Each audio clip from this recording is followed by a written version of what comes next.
ಏನಪ್ಪ ಇವತ್ತು PAN card ಇಟ್ಕೊಂಡು ವಿಡಿಯೋ ಮಾಡ್ತಾ ಇದೀನಿ ಅನ್ಕೊಳ್ತಿದ್ದೀರಾ? ಇವತ್ತಿನ ಟಾಪಿಕ್ ಪ್ಯಾನ್ ಕಾರ್ಡ್ ರಿಲೇಟೆಡ್ ಕಂಡ್ರಿ. ಇನ್ ಮುಂದೆ ಈ ಪ್ಯಾನ್ ಕಾರ್ಡ್ ಯೂಸ್ ಆಗಲ್ಲ, ನಾವು ಹೊಸ ಪ್ಯಾನ್ ಕಾರ್ಡ್ ಗೆ ಅಪ್ಗ್ರೇಡ್ ಆಗಬೇಕು. ಇದನ್ನ ಕೇಂದ್ರ ಸಚಿವ ಸಂಪುಟ ಸಭೆಯಲ್ಲಿ ನಿರ್ಧಾರ ಮಾಡಿ ಮೋದಿಜಿರವರು ಹೇಳ್ತಾ ಇದ್ದಾರೆ. ತೀರ್ಮಾನ ಆಗಿದೆ.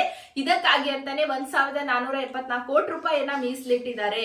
ಈ ಪ್ಯಾನ್ ಕಾರ್ಡ್ 1.0 ಇತ್ತು, ಇನ್ನು ಮುಂದೆ ನಾವು 2.0 ಪ್ಯಾನ್ ಕಾರ್ಡ್ ಗೆ ಅಪ್ಗ್ರೇಡ್ ಆಗಬೇಕು. ಅದ್ರಲ್ಲಿ QR ಕೋಡ್ ಇರುತ್ತೆ. ಇದ್ರಲ್ಲೂ ಇದೆ ಅಲ್ಲ ಅಂದ್ರೆ ಖಂಡಿತ 2017 ಮೇಲೆ ಯಾರೆಲ್ಲ ಪ್ಯಾನ್ ಕಾರ್ಡ್ ಮಾಡಿಸಿದ್ರು ಅವ್ರಿಗೆ QR ಕೋಡ್ ಇದೆ. ಆದ್ರೂ ಸಹಿತ ಪ್ರತಿಯೊಬ್ರು ಇರ್ಲಿ ಬಿಡ್ಲಿ ಎಲ್ಲರೂ ಕೂಡ ಅಪ್ಗ್ರೇಡ್ ಆಗ್ಬೇಕು. ಸೊ 2.0 ಪ್ಯಾನ್ ಕಾರ್ಡ್ ತಗೋಬೇಕು ಇನ್ನು ಮುಂದೆ. ಅದಕ್ಕೆ ಯಾವಾಗಿಂದ ಅಪ್ಲಿಕೇಶನ್ಸ್ ಆನ್ಲೈನ್ ಅಲ್ಲಿ ಅಂತ ಹೇಳಿದ್ದಾರೆ. ಅದ್ರ ಬಗ್ಗೆ ಡೇಟ್ಸ್ ಇನ್ನೂ ಕೊಟ್ಟಿಲ್ಲ, ಯಾಕಂದ್ರೆ ಸೋಮವಾರ ಮಾತಾಡಿರೋದು, ಒಂದು 5 ದಿನ ಆಗಿದೆ. ಯಾವಾಗ ಡೇಟ್ಸ್ ಅದ್ರ ಬಗ್ಗೆ ಇನ್ನ ಡಿಸ್ಕಷನ್ ನಡೀತಾ ಇದೆ. ಅಮೌಂಟ್ ಏನ್ ಫ್ರೀನಾ ಪೇ ಮಾಡ್ಬೇಕಾ ಅದು ಕೂಡ ಗೊತ್ತಿಲ್ಲ. ಕೆಲವೊಂದ್ ಕಡೆಯಿಂದ ಬಂದಿರೋ ಮಾಹಿತಿ ಪ್ರಕಾರ ಫ್ರೀ ಇರುತ್ತೆ, ಯಾಕಂದ್ರೆ ಸರ್ಕಾರ ಕೊಟ್ಟಿದ್ದಾರೆ ದುಡ್ಡು, ಅದಕ್ಕಾಗಿ ಮೀಸಲಿಟ್ಟಿದೆ ಅಂತ.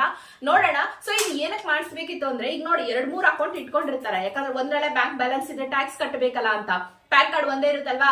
ಸೊ ಇದನ್ನ ಅವ್ರು ಹೊಸ QR ಕೋಡ್ ಇಟ್ಟಾಗ ಹೊಸ 2.0 ಪ್ಯಾನ್ ಕಾರ್ಡ್ ಅಲ್ಲಿ ಕಂಪ್ಲೀಟ್ ಗೊತ್ತಾಗುತ್ತೆ ಅವ್ರ ಬ್ಯಾಂಕ್ ಬ್ಯಾಲೆನ್ಸ್, ಎಷ್ಟು ಇಯರ್ಲಿ ಇನ್ಕಮ್ ಇದೆ, ಟ್ಯಾಕ್ಸ್ ಕಟ್ತಾ ಇಲ್ಲ. 7 ಲಕ್ಷದ ಮೇಲೆ ಟ್ಯಾಕ್ಸ್ ಕಟ್ಟಬೇಕು, ಬಟ್ ಯಾಕೆ ಕಟ್ಟಲ್ಲ?